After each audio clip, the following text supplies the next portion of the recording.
All right. Let me hit this one more time. Once again, we welcome you to Moving Forward with Young Voices. Happy to welcome Kyle Moran back to the program. Kyle, it's been a little bit since we've had you on. For those meeting you for the first time, take a moment, tell us about who you are. Sure. So I'm a Young Voices contributor. I've also been the Antitrust Tech Policy Fellow for the last month or two at this point. So I've been writing a lot about antitrust lawsuits from the DOJ, specifically targeting Google, which has been kind of their ongoing target over the past several years. Okay, and so let's kind of start with that. Your article that I'm looking at, this is from realclearmarkets.com. The article is titled, "Like It or Not, Google Got to Where It Is by Being Better." But to understand the difficulty that they're facing right now, you have to also understand that the antitrust legislation or the DOJ's crusade against Google has been going on for a while because is it because they believe that Google is unfairly um, limiting competition in the market? To some extent. And a lot of it has to do with the dominance that Google has had for years. But what we're running into at this point is that they're using data that's becoming very quickly outdated to pursue goals that are going to be counterproductive to eliminating any monopolies or preventing future monopolies from coming into existence. So, for example, Google search is quickly being, I'm not going to say replaced, but quickly being eaten into by ChatGPT, Grok, the like. Google has its own AI features for sure, but the number of Google searches is just going to be heading down as more people start consulting AI more frequently for these types of inquiries. So the monopoly that they may have previously had, if they had one, is already being solved by the market. And if they do pursue this route by going against Google, what they're essentially saying is that Google cannot be paying these other companies like Apple and Mozilla's Firefox to make Google the default search engine. But the problem with that is that the only alternative independent browser to Google's Chromium ecosystem is Firefox at this point. Safari is another one, but that only works on Mac and iPhones. So the only cross platform alternative is Mozilla's Firefox. And at this point, more than 50% of Mozilla's revenues come from their default search agreement with Google. So if you eliminate that ability to make the search agreement default, then you eliminate the biggest share of income on Google's last meaningful competitor. Well, and you point out in your article, if Google dominating the search engine market really stemmed from just these agreements and the fact that they're paying people, to make them the default, search engine, you'd see people defecting, in by the masses as soon as they had an Exactly. option, but they don't. Why Exactly. is It's that? it's because people want to be using Google for a default search engine is the long and the short of it. I mean, it's just an incredibly weak argument, and I'm no fan of Google overall. I have a lot of criticisms of the company, especially on privacy stuff. But the idea that the default search agreement situation, that is the monopoly here, or that's the problem with Google, is just ludicrous. The default search, or excuse me, the default browser on Windows for years was Internet Explorer. And the first thing everyone did when they first got a new PC was download a different browser with it because they didn't want to use it. If they don't want to be using Google, it's even simpler to switch to the search engine. It's not like Google's paying companies to force you to use Google. You can use Bing, you can use whatever else you'd like to use. It's just that they're not nearly as popular. Kyle, it's fascinating too that even if just for the sake of argument, Google has done such an astonishing job of being a great search engine. It doesn't change the fact that AI is still reshaping the landscape, and just because Google has been dominant leading up to this time doesn't mean it's going to stay there. Especially now that AI is rapidly becoming the place where people go if they have a question. Totally. And another part of the DOJ's case against Google on a separate topic was that because of how big Chrome is, they're alleging that Google has a monopoly over browsers. And so they want to spin off Chrome from Google entirely. And one of You can't make this up. One of the uh, proponents, or one of the companies coming forward with willingness to buy Chrome, was none other than OpenAI. So how's that for anti-monopolies? Wow. Talk about some unintended consequences. Indeed. So is there any shift, I mean, with the new administration coming in at the first of the year, has there been any shift in the DOJ in terms of their willingness to go after Google, or is that something that kind of transcends whatever party happens to be in control at the moment? Perhaps a little bit, but the verdict in this case was already reached last year before Trump was elected.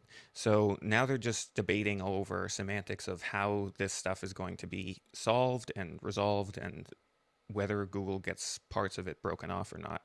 So the Trump administration doesn't have a great deal to say over that. Um, I will also note that Trump is not exactly a big fan of Google either. So I don't know how willing someone in his DOJ is to step in and defend Google. And on certain things, like I say, I'm definitely critical of the company. They're not infallible by far. I just think that the selective issues that the DOJ chose to take were very weak arguments, and I think that they did not think at all about the potential fallouts of uh, the results of these decisions. Kyle, I don't mean to put you on the spot, but if you can just kind of give me a ballpark answer on this. um, I've seen a lot of search engines come and go. There are some that you hear a name, you're like, oh yeah, that's right, that was a search engine at one time. Google seems to have outlasted and outperformed them. What did they do right that gave them the staying power and the market dominance that they have? They focused on what mattered. So, in terms of user interface and user results, it was always a step above the alternatives. In a lot of these alternatives, either refused to innovate or started innovating way too late. So, with Microsoft, Bing has gotten a lot better than it was even a few years ago, especially now that they have Copilot and all their AI features built into Bing. But they got started much later, and it was much less user friendly. Yahoo did the perhaps worst approach to this, in which they were simply trying to be all things at all times to all people instead of focusing on specific things. At certain points in Yahoo's history, they had multiple different products doing the same thing. And so they had to focus on these different divisions.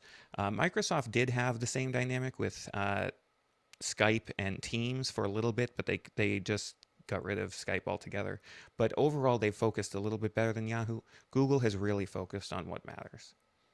Hey, we've got just a little over a minute left here, but Kyle, I'm going to ask you, looking ahead, and this is, prognosticating a little bit. Tell me what you see in terms of up and coming. Are there names that you see up and coming that may give Google a run for their money, provided that we don't see too much interference from federal, antitrust regulators? Yeah, so they have come back a lot from a pretty bad initial rollout of their platforms. When Gemini first launched, it was horrible. It was making all sorts of ridiculous claims. And they really have caught up before I think it reached a point of being so far behind you can't come back from. So right now, I mean, they're very much in the running with platforms like OpenAI and Anthropic and whatnot. So I think in general, we're just going to have to see how that competition plays out. Again, we are talking with Kyle Moran. He's a political commentator with Young Voices. And Kyle, for people who are interested in staying up on your work, tell us where we can find you on social media. Where can you be found in terms of where is your work being published? Sure, I'm on X. I post all my stuff there at Kyle P. Moran. And then I've been writing a lot on this for Real Clear Markets and Real Clear Politics. I mean, to be the antitrust guy, some people may not take that as a high compliment, but this stuff affects people more than they think. And It so does. It's something you don't notice until it's too late. and thank you for shedding light on a topic that most of us are like, whoa, I don't know if I understand that. You make it a lot more understandable. Well done. Thank you very much. Thank you for having me.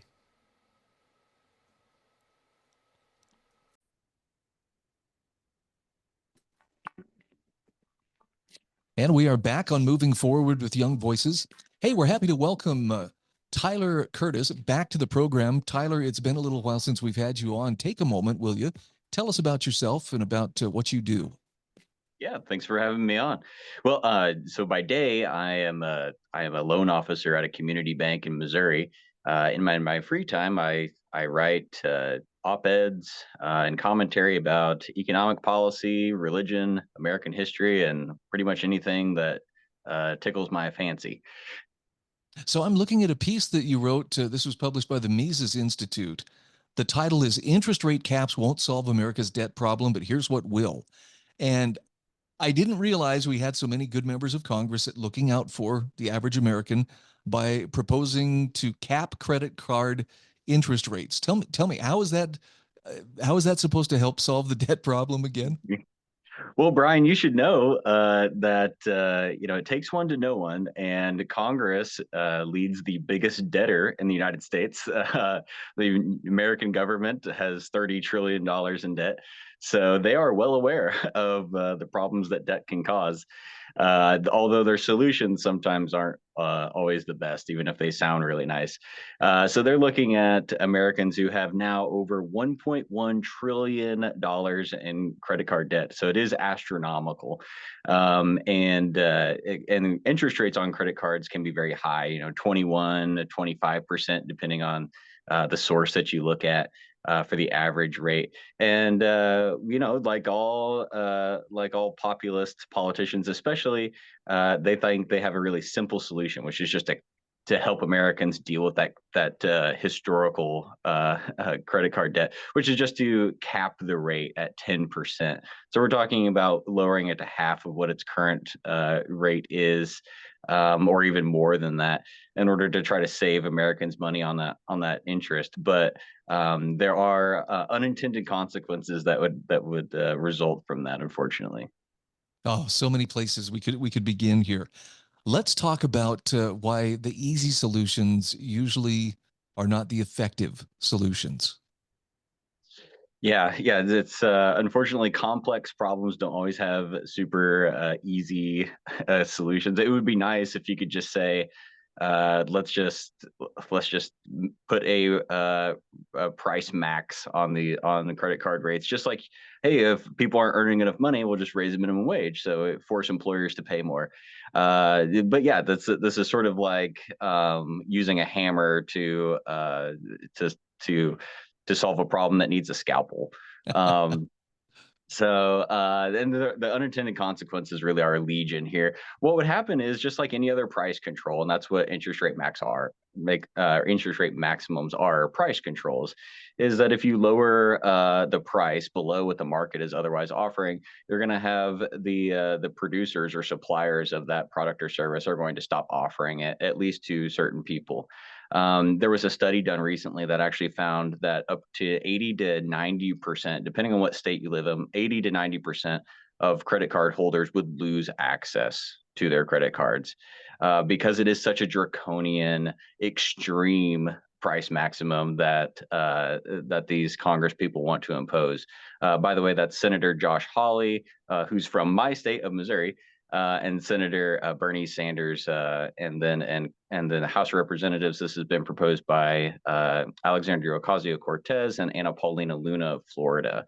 So they've both. This is not a left-right issue. This is Republican and Democrats joining forces to have a big government come in and impose new price controls.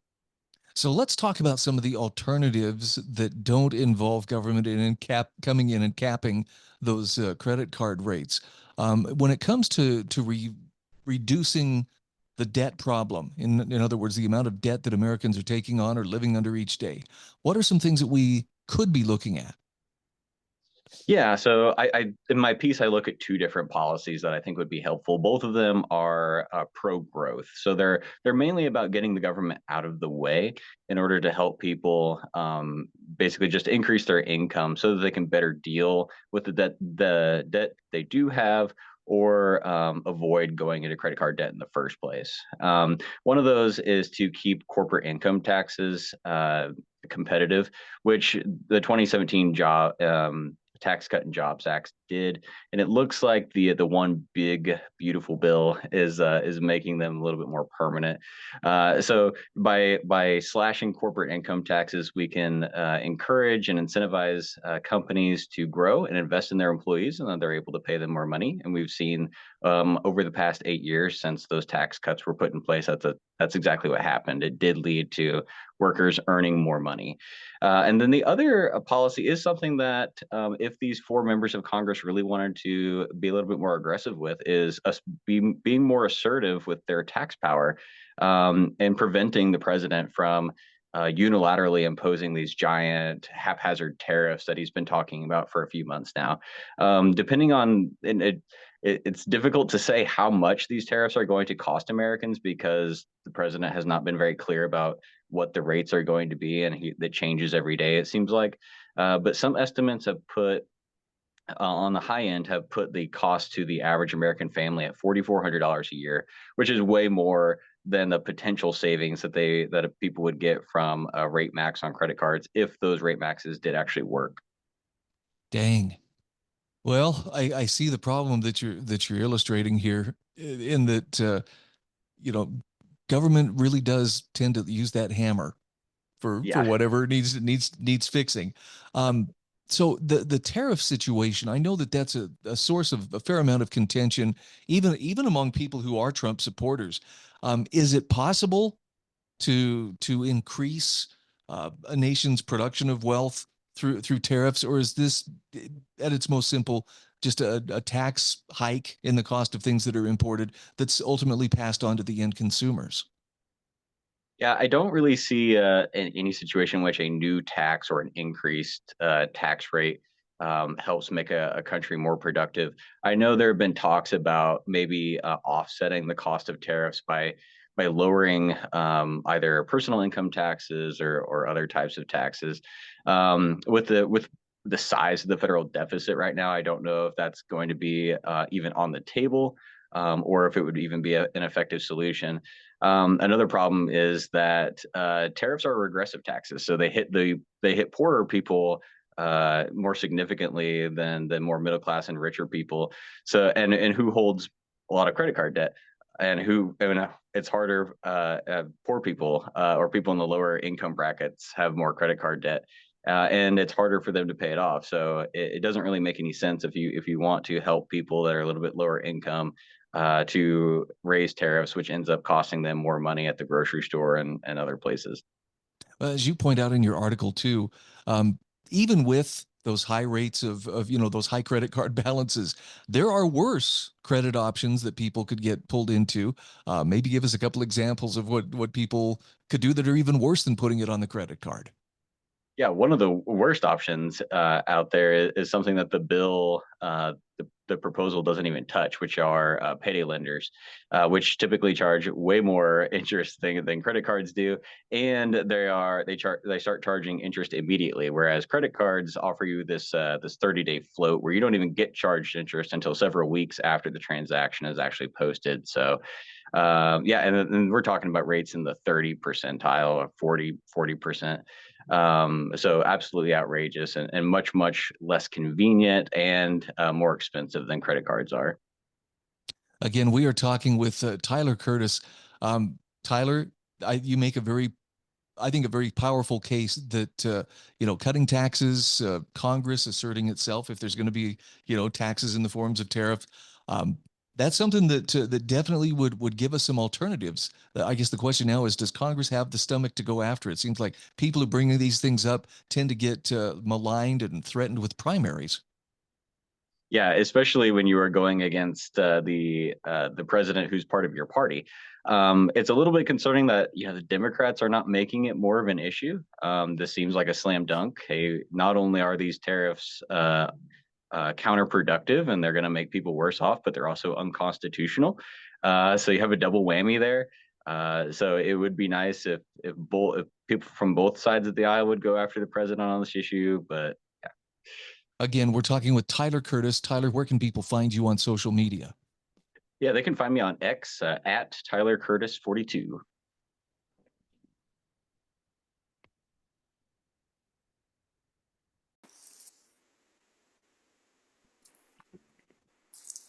And we are back on Moving Forward with Young Voices. Happy to welcome Gabriela Blanco to the program. Gabriela, you've been on here before, but for the sake of those meeting you for the first time, tell us a little bit about yourself and your background. Absolutely. I'm Gabby Blanco. I was born and raised in Havana, Cuba, live in Austin, Texas right now. And in addition to working full time and being a mom, I work with the Dissident Project, which is an organization that puts students in touch with dissidents like myself, people that fled socialist and communist regimes, just so we are able to share our experiences and kind of tell them what life has been like. And I'm also blessed enough to be in a fellowship with Young Voices. It's just learning to, write and put just our life experiences out there for American audiences. Now, I'm looking at an article that you've written, which is raising concerns over censorship on America's campuses. And having grown up in Cuba, you know a little bit about what it's like to live in an environment where certain points of view are forbidden to be, communicated or spoken. Talk to me a little bit about the campus speech crackdowns. For those who don't attend university or who don't have a child attending university, it might not be very apparent to them. But what do these crackdowns look like? Well, the censorship that we've been seeing in American academia and just educational institutions has been really worrisome for a long time. There's a lot of censorship. If you have an opinion that's not in line with the main narrative, there are professors and students facing, punishments of all sorts for holding different opinions, and that could be political, that could be religious. Some students have been called into investigation for holding religious views just for speech, because everything is conveniently labeled hate speech these days, and so there's a huge bias in college campuses. Yeah, hate speech is a tricky thing because we all know that hate is bad, but when someone's accused of hate speech, that doesn't necessarily tell us what they have said or how, what they did that was so terrible. You use the example here, for instance, a Catholic student at Columbia University, stated his belief that sex is biologically determined. And what happened to him? Correct. So he was investigated, he was called into question. He had to explain what he had meant. So hate speech is indeed a very convenient term to just put on anything that you find inconvenient. And people can face severe consequences for that, especially if they're afraid to continue speaking up or take things to the last consequences. So the easiest route for everyone is just to stay quiet and continue letting any institution, whether that's government or private, just continue letting them do what they need and stay quiet. Now, a lot of people have been fighting back against that, and a lot of students, and that was the case of this particular Catholic student. The only thing he did was stating on his personal platform on X, that biological sex was indeed a reality, and that's just that was that. It wasn't even aimed at anyone in particular. It wasn't any kind of hate speech or violence, but that's the type of the issues that people are facing, and just common sense in general is being targeted. And in your article, you also point out how earlier this year, President Trump was actually, using political pressure and telling Harvard, look, we will pull funding from the school. And I think they actually did over some of the concerns over free speech. But as you point out in your article, this isn't so much, well, it's restoring free speech for these students so much as no, it's just now we have two power centers that are arguing and fighting over control of speech. That's exactly right. And it's really unfortunate. Yes, censorship in American academia is a huge issue. Yes, there's a huge bias. Students, professors are uncomfortable and are being pressured into silence for holding inconvenient views. However, when the government goes and steps in and uses public funding as leverage to push an institution to hold certain political views, then that's the same issue on the other side. It's just shifting that power to a different institution, which is now the government. And ultimately, the responsibility for protecting people's civil rights should be on them. And as uncomfortable and as risky as that is, it is up to the students and professors to stand up and just push back regardless of what could happen afterwards. Because once you go down the path of allowing the government to then do the same thing and start pushing institutions and people in a certain direction, it's just a huge dangerous thing to do. Now, whether Harvard, which is an extremely wealthy private institution, should be receiving public funding in the first place, even if it's just for research purposes, that's a different issue altogether. The question is, should government really be allowed to have such an overreach over just opinions and over other institutions and people's just way of thinking? That's the issue with that. And funding was pulled, indeed. I love your call for taking responsibility, pushing back, refusing to stay silent when any institution, tries to protect your rights by telling you can or can't say this. Talk to me a little bit about growing up in Cuba. How do authoritarian governments try to control speech throughout the public? Yeah, so the censorship we're seeing in American academia is nothing new. For decades, corrupt governments have known that universities are indeed not neutral grounds. They've always been sort of these battlefields where different organizations fight over power, because both academic institutions and government understand that whoever controls what the youth thinks, they control what the future becomes ultimately, and they control reality. So what happened in Cuba, for example, the communist revolution started in universities with student groups getting organized and silencing everyone else that had a different opinion and interrupting classes. And ultimately they were able to seize power. Of course, after that happened, understanding the power that students and young minds have, they made sure that never happened again. So they silenced any type of dissent in academia. They replaced entire faculties with staff that thought exactly what they needed and whose thoughts aligned with what the government needed. Other countries have followed as well, like Nicaragua, Venezuela.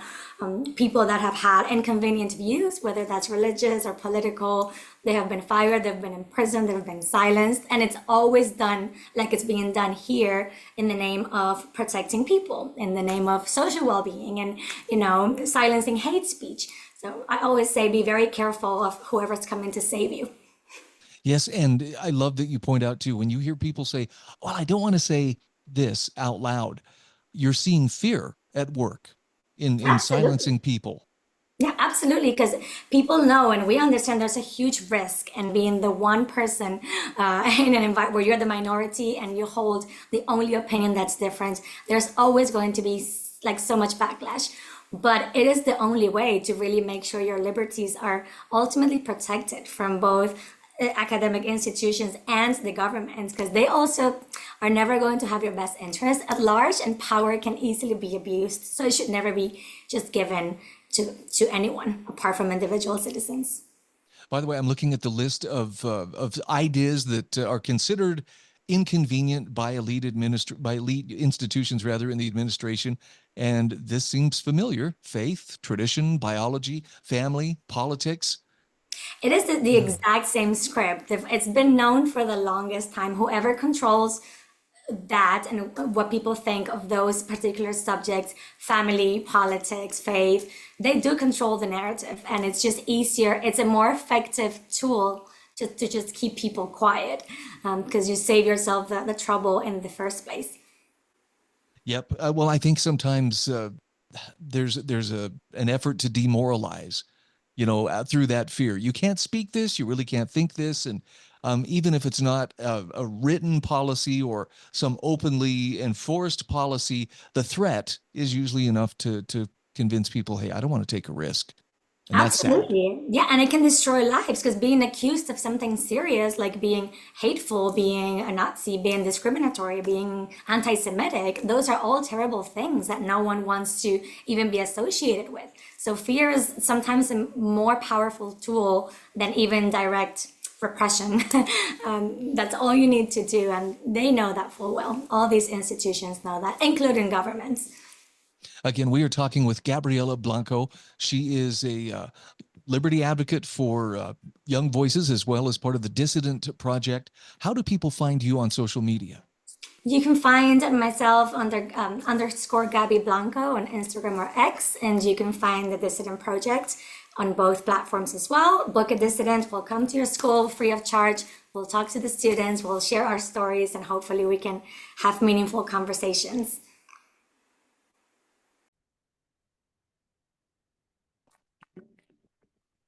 Welcome back. This is our fourth and final segment of Moving Forward with Young Voices today. We're talking with Aidan Grogan in this segment. Aidan, you've been on the program before. For those meeting you for the first time, take a moment to tell us a little bit about who you are. Sure. I'm Aidan Grogan. I'm a history PhD candidate at Liberty University and the donor communications manager at the American Institute for Economic Research. All right, let's talk about China. And I'm grateful that I have your brain to pick on this one, because I will admit I'm less than well informed on China. I'm looking at an article you wrote for the American Spectator. China's demographic crisis is worse than reported. And I'm going to have to plead complete ignorance. Tell me about the demographic crisis that China is experiencing, and what is that crisis tied to? Yes, so China implemented a one-child policy, which it had in place for several decades. But even after the one-child policy was overturned in 2016, the fertility rate hasn't really increased. The fertility rate in China is still around 1.0, and that's a consequence of Chinese women's desire to have about one child. Only a minority of Chinese women want to have a second child after the one-child policy was overturned. So China's population is expected to dwindle significantly over the course of this century. The UN predicts that it will decline by half by 2100, but that's a quite modest assessment, and the UN often underestimates population decline. So the Chinese population might decline a lot more than that, and we can predict that as it experiences an aging and graying population, there's going to be economic stagnation, and China's plan to replace the United States as the world superpower might not be within their reach. Talk to me about the fertility rate. Is there an ideal rate that says, okay, this is a healthy population, this is, a healthy, in other words, they're not in danger of becoming extinct? Demographers have often cited 2.1 as the magic number. That means every woman will have about 2 children who survive to reproductive age. But recent research really brings this number into question. A study published in the journal PLOS ONE says that the ideal replacement level fertility rate might be as high as 2.7, because the 2.1 rate doesn't take into account what researchers call population stochasticity, which is defined as a combination of random differences in the number of children people have, sex ratio imbalances, as well as mortality rates. And this is quite relevant for China, because as a result of the one-child policy and the disproportionate abortion of girls due to the Chinese cultural preference for sons, there is a surplus of 35 million men in China. So that means China's fertility rate would have to be higher than 2.1 to account for the fact that you have 35 million men who can't reproduce, contrary to what some progressives might believe today. Interesting. I don't think I've ever seen it broken down quite like that. And it's fascinating, and also a little bit scary in the sense that if they have this surplus of men who cannot find, a partner with which to reproduce, I don't know. Does that mean anything historically? Is that when nations go out on conquest and, we need more, elbow room? Is that the kind of thing that sparks it? A surplus of men can certainly lead to social instability, because when you have a lot of men who face no prospects for forming relationships or getting married, they become quite frustrated, and that can be quite hazardous in your society. So what can China do better in terms of addressing their demographic crisis? Obviously, getting rid of the one-child policy was a start, but it sounds like mentally that policy has stuck regardless. Yeah, the mentality certainly has stuck, but this is a problem that much of the world is facing, and uh, countries in Asia have the lowest fertility rates in the world. South Korea is zero point 0.7. Japan is also very low. This is largely a consequence of the decline of marriage, and it also has to do with the fact that in Asia, they generally don't have children outside of marriage, whereas in the West, it's very common for children to be born outside of marriage. So the Asian cultures have really kept that custom alive that children should be born within marriage. So that explains some of the decline. China is trying to incentivize their people to have more kids with various government programs, and many countries have tried that as well. But the effects of these policies are only marginal increases in fertility at best, or in some cases, no increases in fertility. So it doesn't seem that there is much China can do at this point to reverse its downward trend into ultra low fertility. Of course, they're betting on artificial intelligence and big data to mitigate the effects of population decline. The issue with this approach is that it's a one-sided solution. Robots don't pay taxes, nor do they consume. Only people do that. And also, unlike Western governments, China is not willing to accept immigrants to account for its loss of population. China wants to maintain an ethnically and culturally cohesive society. Perhaps that will change in the coming decades as they face the specter of depopulation. Only time will tell. Talk to me about Europe, Russia, maybe any of the other countries that likewise could be facing depopulation. I understand the birth rate in Europe is abysmal. Are they? Is their lack of population compared to China? Does that shield them somewhat, or are they also in a similar, tricky situation? So Europe generally has a bit of a higher fertility rate than Asia. If you look at the European Union countries, you'll find that it's maybe averages about 1.5. In Eastern Europe, it's a bit lower.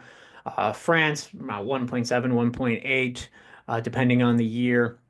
But Western European countries have allowed a lot of immigrants into their societies, which of course is politically controversial, and there certainly have been difficulties with assimilating newcomers. But this will generally allow Western societies that have more openness to immigration to mitigate or at least stave off the effects of a depopulating society. But of course, it's not a long-term solution because fertility rates are declining everywhere in rich and poor countries alike. So Margaret Thatcher once said the problem with socialism is eventually you run out of other people's money. Well, the problem with mass immigration in a depopulating world is eventually you run out of other people's people. I have never heard it put that way, but that makes perfect sense. Beautiful. Um, the U.S. Where does the U.S. stand in all of this? So the US lets in about 1 million legal immigrants per year. And I think that more or less sustaining current levels of legal and meritocratic immigration will benefit the US in this new era of great power competition. It gives us a unique advantage over China, which doesn't allow immigrants into their society. And again, it will allow the US to stave off the inevitable population decline. And the U.S. is pretty good at assimilating newcomers. Most of our immigration comes from Latin America, countries which are not culturally distant from the United States. Many of these countries are historically and predominantly Catholic, so it's a lot easier to assimilate Latin American populations into the United States than it might be to assimilate people from certain areas of the Middle East or North Africa into Europe. Okay, that makes sense. Let's well, we're unfortunately up against the clock again. We're talking with Aidan Grogan. Aidan, for people who want to delve deeper into this topic, what are some of the preferred information sources that you might recommend? Well, I can point toward several demographers which are who are tracking these issues. One is Nicholas Eberstadt at the American Enterprise Institute. I've read a lot of his work. I think he's really delving deeply into these issues and assessing how it's going to impact the world economically and geopolitically. Also, an organization like the Institute for Family Studies is investigating the causes of subreplacement fertility worldwide. And where can people find you Uh, online? you can follow me on X at Aidan Grogan. You can also find some of my articles at the Daily Economy or AIER.org. It's the American Institute for Economic Research.